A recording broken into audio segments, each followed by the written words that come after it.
Hello everyone, I'm Pete O'Farrell. And I'm Jessica Kurgo. Thank you for joining us for our March 2024 installment of Walpole News Today.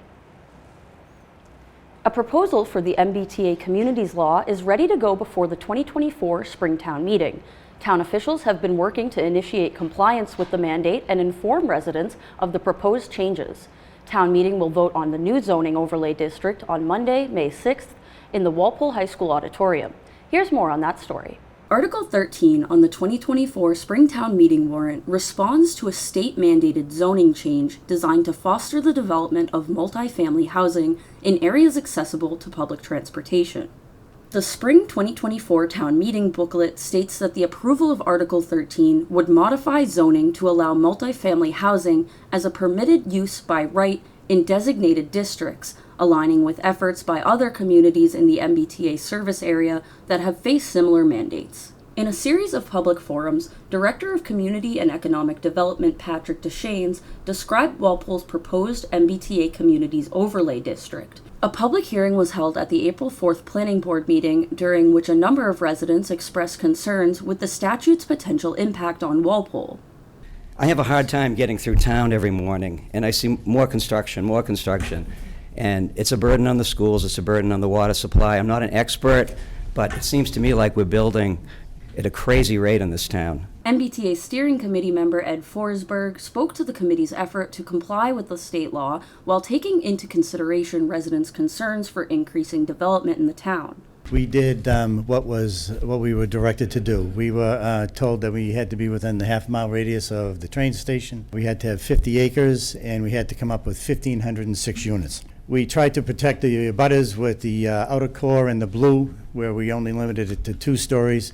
And like you were talking before, to encourage mixed use, we allowed an extra story for the downtown in the red area, the center core. In most cases, I think this plan is more restrictive than what is allowed now. The beef really isn't with us or the planning board or anybody else. Your beef is with your legislatures, because they are the ones who voted this in, and they threw it on our lap and said, this is what you have to do. It would still need to go through site plan review. And so, site plan review does have a high bar in terms of denial. But there's still regulation, there's still the board's input, there's still the community's input for public hearings. Should the town meeting reject the article, Walpole could be subject to penalties such as ineligibility for several state grant programs and could even face civil litigation from Massachusetts Attorney General Andrea Campbell. It says, you got to do this, but if you don't, we're going to take the money away. So they're not making you do it. They're just going to take money away. To me, that's not a law that says you must do it. It's a punishment if you don't. I have argued in court along those exact lines. Okay. The Attorney General does not agree. I wholeheartedly support this article. I think the bylaw balances complying with the MBTA community law with what fits for Walpole. Residents were taken aback when the sound of an explosion radiated through Walpole neighborhoods on January 22nd.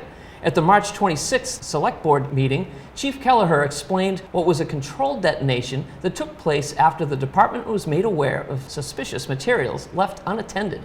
Following the event, the police department faced questions and concerns from those who were not notified of the explosion beforehand. Kelleher took the opportunity to elaborate on the department's reverse 911 emergency notification system.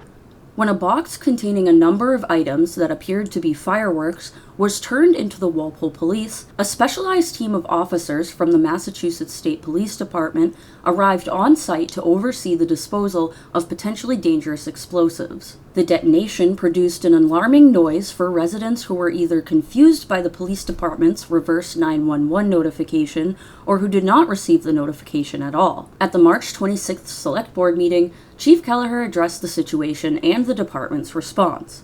Kelleher explained that the department was advised by the state police to use specific language in the reverse 911 emergency notification.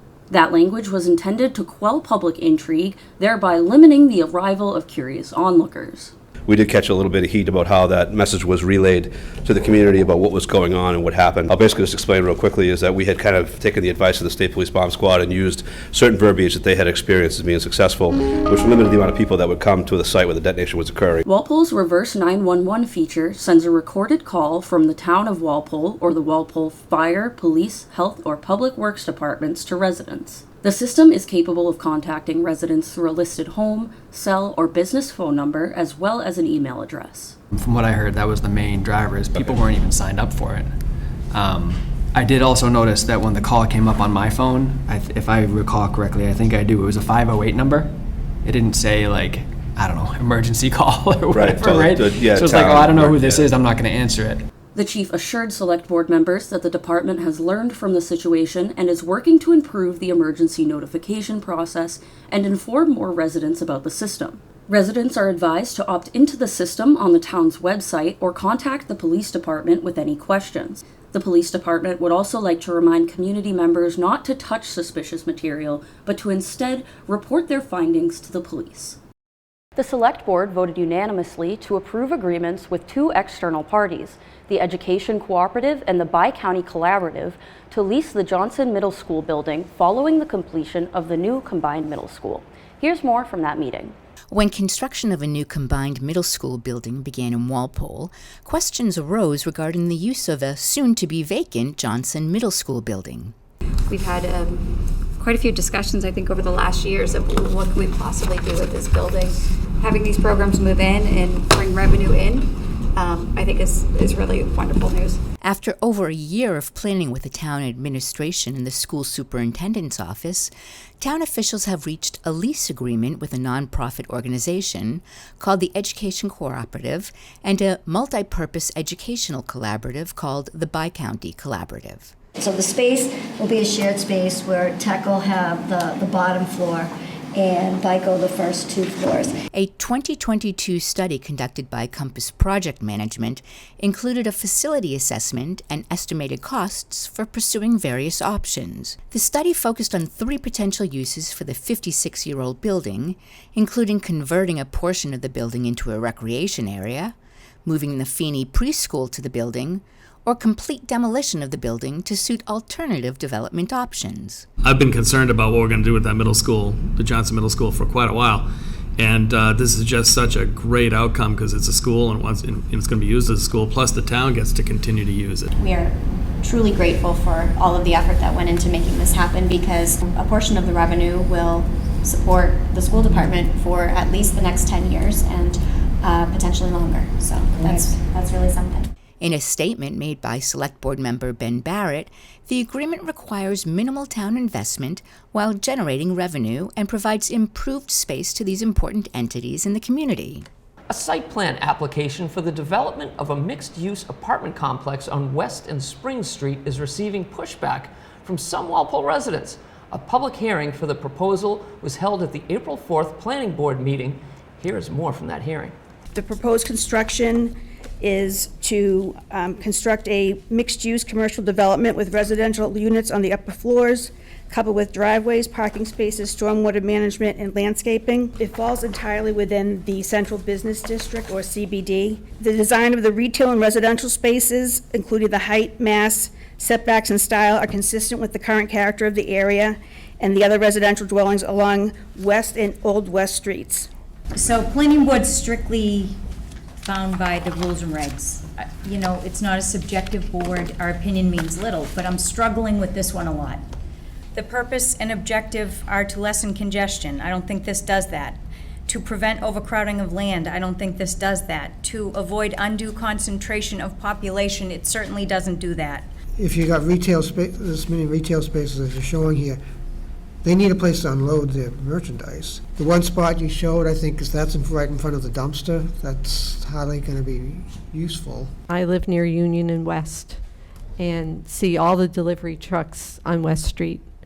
And also how the pedestrians don't necessarily use the alert lights when they're crossing West Street. And also how people barrel through there at 30 to 40 miles an hour where it's a 25 mile per hour zone.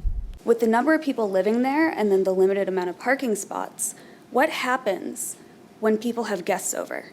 Where are their guests going to park? Because that is a huge thing. The only areas where they really could park are the overflow areas for the MBTA, and then here on Clear Pond we have a little area where we, park when there's snow so that people can plow. That isn't really acceptable, and I think that should be noted. I make a motion to allow the applicant time extension through June 30th, 2024. Second from John. All in favor? Aye. And we will continue this on June 6th. The new Walpole Middle School building is nearing completion as the construction deadline approaches. Walpole Media got an exclusive inside look at the construction site led by Johnson Middle School Principal Carrie Ruggiero, Bird Middle School Principal Ed Connor, along with the Senior Project Manager, Assistant Project Manager, and Project Superintendent. We are in one of our classrooms. This is an incredibly innovative space where students can really engage deeply with the curriculum and develop those critical thinking skills. It has the latest technology, the most beautiful casework to support our teachers, materials to house all the consumables, materials, and every piece of resource they need to thoroughly deliver their lessons throughout the day. So here we are in one of the science rooms, also seats 24, state-of-the-art, what you could tell by the number of sinks. There's adequate power now like we never had before, and you can see the casework is all around the entire room to hold everything that the science teachers need to teach the latest science, technology, and engineering curriculum. So we are currently in Walpole Middle School brand new auditorium. This is a really exciting area for our students, staff, and families. It holds about 600 people. One of the unique features with this auditorium too is it is completely handicap accessible from the chair area all the way up to the stage, which is something that we didn't really have at either school, but now we do. So we are now in the cafeteria, which will also, as you can see, lead back into the main kitchen for the district. We will be able to have 3 different lunches in this capacity of seating for 6th, 7th, and 8th grade with an absolutely gorgeous architectural ceiling. We also have a dedicated band room.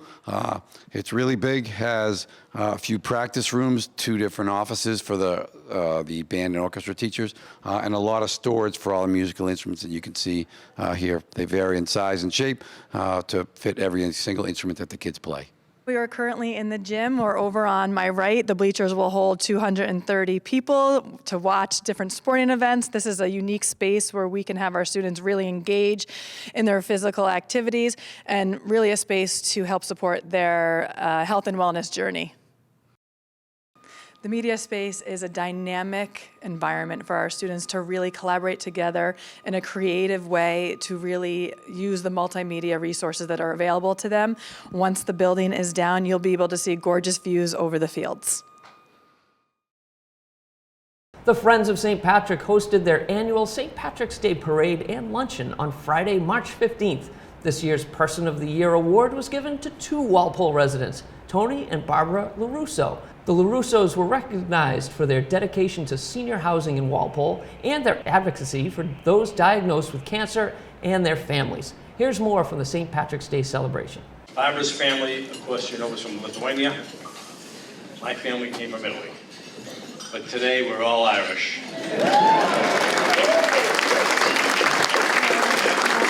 Happy St. Patrick's Day, everyone, and God bless America. On behalf of the Friends of St. Patrick, for Barbara and Tony, we have a beautiful etched mirror for you to proudly post. Don't drop it. You look good in that. I also have for the both of you from the Walpole Board of Selectmen, Massachusetts Senate, and the House of Representatives, proclamation honoring you for your day today. Congratulations. When we met with Barbara and Tony, it's humbling to say they matched our gift. Today, to each of the charities here seated at the head table, we have checks for each and every one of you for $25,000.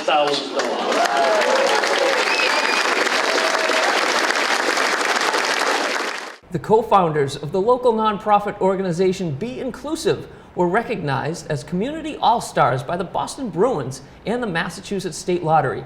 Shantae Holmes and Kristen Kohlmeyer greeted a crowd from the Jumbotron at the February 13th Bruins game at the TD Garden. Walpole Media sat down with Holmes and Kohlmeyer to talk about the recent achievement. Congratulations to you both on your Community All-Star recognition. That's very exciting. Could you start by explaining what the criteria for the award was and how you both met the criteria through your work with Be Inclusive? So the criteria is very broad. It really is just you can nominate anybody who's made a positive impact in your community. So one of our staff members had put in the nomination for us. And I guess the Bruins felt we met that criteria through the work we've been doing in town by holding events around town that are inclusive and highlight groups that are typically underrepresented. And yeah, that's how we got in. Yep. And how did the game go, and how did it feel to be recognized on such a large scale? It was great. It was my very first hockey game ever, so that was exciting. We had really good seats. They treated us really nice and made sure we were really comfortable. And it was a really great experience to be taken to the top of TD and to go and have the backdrop behind us and be able to wave in front of the crowd, know that we're on the Jumbotron. It was really nice. And it was great for us to represent our town as well and show some of the great positive things that we are doing here in Walpole. So we really wanted to create a space initially for people who felt like they didn't have one in the town, people who, specifically are people of color, and that's where we started with Juneteenth. And so now it's grown to include a lot of other holidays and celebrations and traditions that people really want us to make a staple in the community. We are coming up on our 5th annual Juneteenth celebration, which we can't, it's crazy that we're at the 5th year already. So that's been really exciting, and we are hoping to have a nice big celebration for that this year. We have also done 3 Diwali celebrations. We will have our first Holi celebration this year. We're also hoping to put together a Pride event, which will be our first as well. And then another program we have is the Multicultural Books Initiative, where we donate diverse books to the elementary schools. And to date, we have donated almost 200 titles to each of the 4 elementary schools. So we've added just a lot of new books and new stories in the libraries that we're really excited about. And we also have done a lot of collaboration within the town with the school district, with the Diversity, Equity, Inclusion Director, with different community organizations in town. What is Be Inclusive's vision for Walpole? We hope that the events that we're putting together really become part of the community and part of the regular events that happen, like Walpole Day or the Santa Parade or the 4th of July fireworks. And our hope is that everybody in the community participates. The events we put on are not just for the people who celebrate that holiday or who recognize the traditions that we're representing. It really is for everybody, so that we can come together and maybe spark some curiosity and some learning among each other if we don't know about the celebration, and really use it as a way to connect everybody in the community. And for folks who currently aren't feeling as represented, that they are starting to see that they are included in the town and that they are recognized and that they have more of a sense of being included and connected with their community members. We're closing out today's show with a look ahead at some upcoming town events, starting with the Walpole Health Department's annual Household Hazardous Waste Day, scheduled for May 4th from 9 a.m. to 12 p.m. at the Fisher Elementary School parking lot. Anyone unable to attend the event can obtain a voucher from the Health Department for $10 to attend another community's Household Hazardous Waste Day. A complete list of acceptable materials is available on the Health Department's webpage. Next, the Recreation Department's annual Walpole Day is scheduled to take place Saturday, May 11th from 11 a.m. to 3 p.m. on Stone Field. Residents and families are invited to enjoy live music, kid-friendly rides and activities, local food trucks, and more. And finally, the Walpole Farmers Market is ready to kick off the 2024 season. Opening day will be held on Saturday, June 8th at Springbrook Park. Rain or shine, the Farmers Market offers fresh local produce, baked goods, artisans, collectibles, live entertainment, and more. Anyone interested in joining as a vendor is encouraged to email farmersmarketwalpolema@gmail.com. Thank you so much for joining us this month. As always, you can find more information on all of today's stories on our YouTube channel. And don't forget to subscribe and follow us on social media. For Walpole News Today, I'm Pete O'Farrell. And I'm Jessica Kurgo. We'll see you next time.